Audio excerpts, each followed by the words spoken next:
Coach Shop. We Code You Go.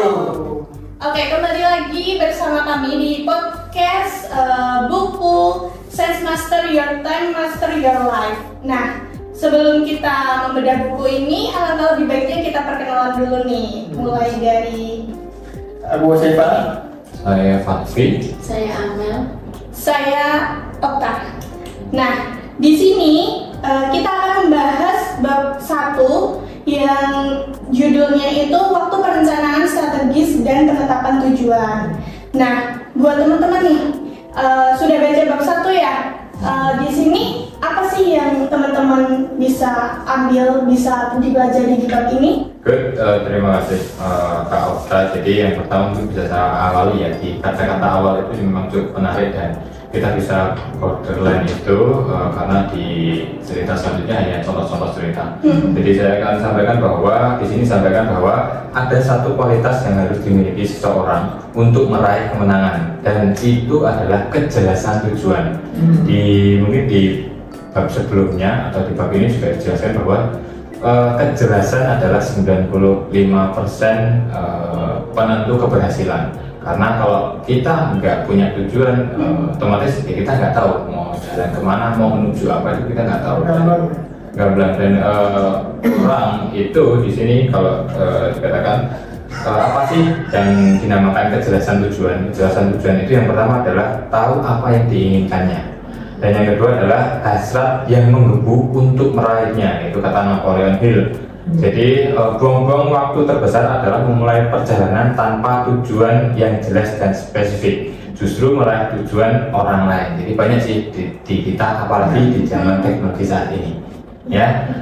Kita contoh pengennya jadi apa? Pengen jadi pembalap, tapi ketika lihat seorang konten kreator kok lebih menarik, kadang kita ikut jadi konten, tapi tidak soalnya ya, jadi akhirnya aduh aku males latihan deh, mau coba bikin konten dulu. Nah kan akhirnya juga salah satu borderline di bab 1 sih itu. Jadi bagaimana kita untuk menetapkan suatu kejelasan tujuan.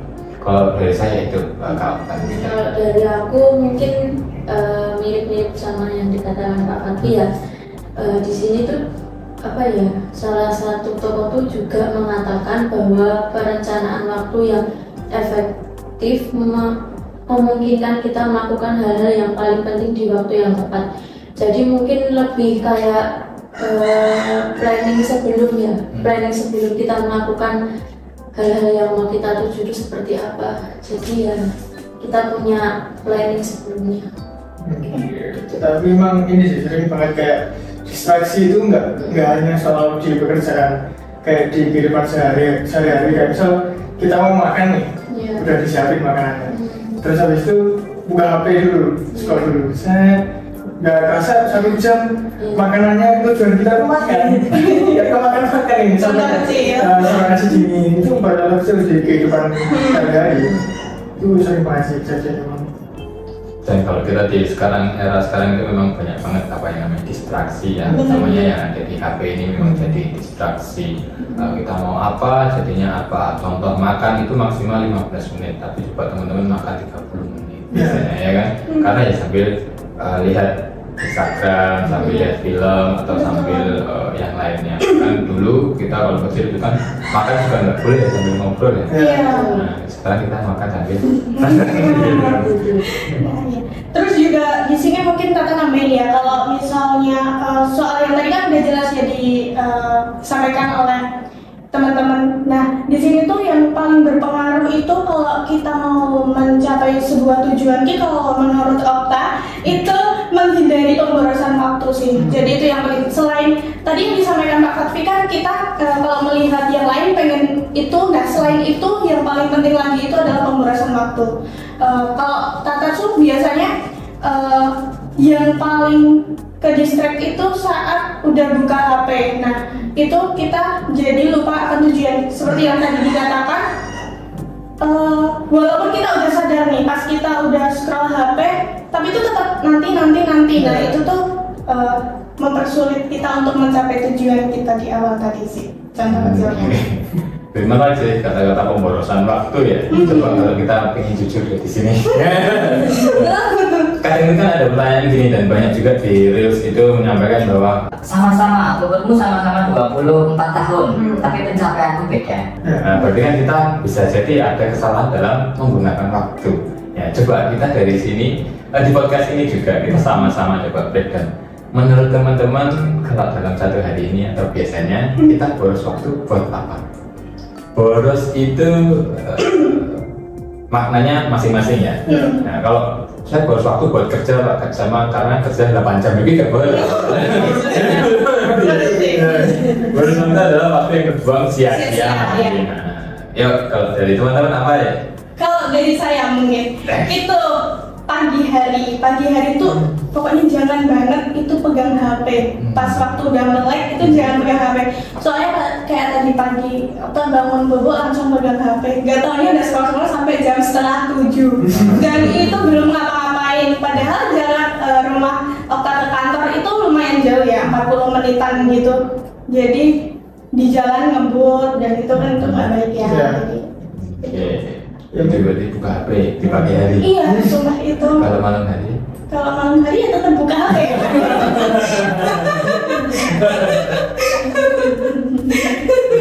Mungkin tambahan dari yang punya Okta sih. Kalau pagi hari itu jangan megang HP sama jangan megang bantal lagi sih. Oh iya, sih. Udah bangun, misal udah bangun pagi nih kita, bangun jam 6 terus pegang bantal lagi, paling bentar doang. Kalau kayak meski kita udah bangun, jam 9:08. Cepet. Oke, good. Kalau Mas Eva, Mbak Mel, tambahinnya bantal. Bantal sih itu paling mengganggu itu kalau aku pagi hari. Oke, kalau nonton film, bosen kan nggak? Nonton film tergantung waktunya sih kalau saya. Kalau menurut saya nonton film itu ketika emang waktunya benar-benar senggang, it's okay. Tapi kalau misalnya emang baru jam-jam produktif atau emang baru ada kerjaan yang lebih prioritas itu benar-benar pemborosan sih. Karena film kan ada 2 jam lebih ya kadang-kadang. Itu kan kita nggak mau ngapain selain lihat layar. Itu pemborosan menurut saya kalau di waktu yang tepat. Ya apalagi filmnya nggak berbobot ya. Ya, nggak pernah bawa alasan. Iya betul.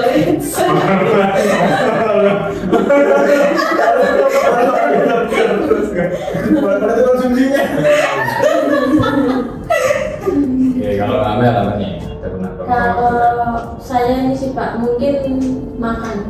Makan dong. Enggak, maksudnya ketika makan tuh bisa lama karena nonton YouTube Pak. Oh, nonton YouTube ya.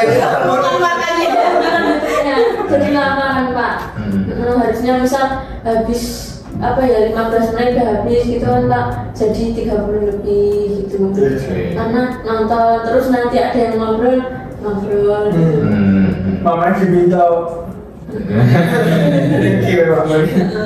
Ya, sometimes kita juga perlu membatasi. Bahkan saya sendiri pun juga sangat sulit ya di waktu itu. Kalau saya bisa mengatakan pemborosan waktu saya itu bahkan di 24 jam itu saya pasti memboroskan waktu. Jadi contoh kayak habis mandi. Biasanya kalau reguler itu habis mandi mungkin nggak nyampe 5 menit itu udah bisa rapi ya. Tapi saya bisa jadi lebih dari 5 menit buat untuk jadi rapi dari habis mandi.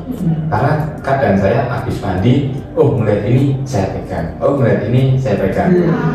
Jadi mungkin ya karena Risi pengen ini pengen itu, pengennya semuanya cepat, tapi dilakukan serba multitasking itu juga hati-hati juga teman-teman. Semuanya multitasking itu ya berimbas kayak tadi, bangun pagi tidur sambil nonton itu misalnya Reels IG, terus kemudian tadi makan sambil nonton YouTube, itu multitasking. Memang kita sekarang saat dikasih banyak yang bisa diserap, kita pengennya nyerap sih, tapi coba diperhatikan kemarin nonton Reels IG apa? Ingat nggak? Kemarin tadi malam makan sambil nonton YouTube apa? Birotada masih ingat? Ya itu cerita tentang hantu-hantu itu Pak. Hantu. Kalau saya takut. Durasi berarti Pak. Kalau emang sependek Reels atau TikTok emang kebanyakan sih nggak ingat. Tapi kalau durasinya 15 menit, 20 menit itu pasti ada ya sedikit yang masih ingat. Ini apa namanya attentionnya ya kayak di kata di Boburser itu jadi spending time buat attentionnya ya. Tapi kembali lagi apakah itu bermanfaat? Kalau memang mungkin saat ini Mbak Amel lebih bermanfaat buat lihat bagaimana cara masak resep. Nah itu masih lebih oke sih, produktif. Tadi kan kita di bidangnya juga tapi ngobrol juga. Oke, saya mau nambahin sedikit juga. Jadi di sini ada diceritakan faktor inteligensi. Jadi dari George Bill, humoris Amerika, pernah berkata, bukan apa yang diketahui seseorang yang menyakitkan, melainkan apa yang diketahuinya tidak benar. Jadi contoh kayak tadi, menurut saya bangun pagi terus nonton YouTube itu benar-benar aja sih, karena mungkin konsumsi kita, tapi kita kan nggak tahu apakah itu benar apa enggak. Nah di sini dicontohkan adalah, dulu kita tahu bahwa orang tua kita sering ngomong bahwa kalau kita nggak dapat nilai bagus, kita nggak akan sukses. Kalau kita nggak kuliah, kita nggak akan sukses. Kalau kita nggak lulus SMA, kita nggak akan sukses. Nah, setelah menurut ceritanya dari George Bill ini, setelah dia dikeluarkan dari SMA, dia langsung pasrah dengan kehidupannya karena ada stigma tadi. Stigmanya kalau saya nggak kuliah, saya nggak dapat nilai bagus, saya akan nggak sukses. Gitu ya. Akhirnya dia ya pasrah dengan pekerjaan mencuci piring, menggali sumur, dan juga bekerja di pabrik. Akhirnya pada suatu saat dia suntuk, kemudian dia merenung dan memikirkan, saat ini saya di kondisi seperti ini, tapi setelah dia lihat di sekitarnya, ternyata enggak juga. Ada yang di sini dijelaskan bahwa mengapa orang lebih sukses dari saya. Apa yang saya temukan membuat saya terkejut, hanya sedikit yang berhubungan dengan nilai bagus. Ternyata nilai bagus tidak mempengaruhi kesuksesan, tapi inteligensi biasa dikenal dengan sumbangsi sedikit untuk mengasah otak. Tapi banyak penelitian bahwa orang sukses itu ternyata ada banyak juga yang IQ-nya rendah. Ya, karena inteligensi lebih kepada cara bertindak. Inteligensi lebih kepada cara bertindak. Jadi Anda bertindak dengan cerdas itu jauh lebih bermakna di makna inteligensi. Jadi inteligensi sebenarnya bagaimana cara Anda bertindak. Ya kayak tadi saya sampaikan, kalau kamu menginginkan jadi pemain bola, kamu harusnya bertindak untuk menjadi pemain bola, bukan untuk kayak tadi konten kreator kayak gitu. Kalau kita nggak punya tujuan yang jelas, kita nggak akan tahu. Bisa jadi kayaknya asik lihat ISO Speed kemarin di Jogja aja rame banget. Kenapa nggak aku pengen kayak gitu sih? Bahkan sehari setelahnya muncul tuh meme-nya Atta Halilintar ternyata tidak sukses ISO Speed ya. Kita pengen, tapi sebenarnya apa pengen kamu itu? Jadi mudah-mudahan teman-teman di sini setelah baca bab 1 bisa tahu kejelasannya pengen apa sih. Hati-hati loh, kayak saya sekarang dari umur 30, 5 tahun, 6 tahun berlalu dari teman-teman, bisa jadi saya belum sesuai dengan apa tujuan saya, karena banyak banget yang belum tercapai dan mungkin saya harus fokuskan juga. Buat kita yang masih muda, mumpung gitu ya direncanakan dari sekarang gitu. Komitmen sih kamu dari ya.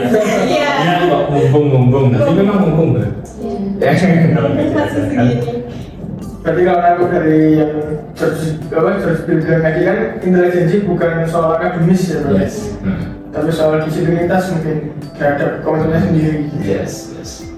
Cerdasan bagaimana bertindak.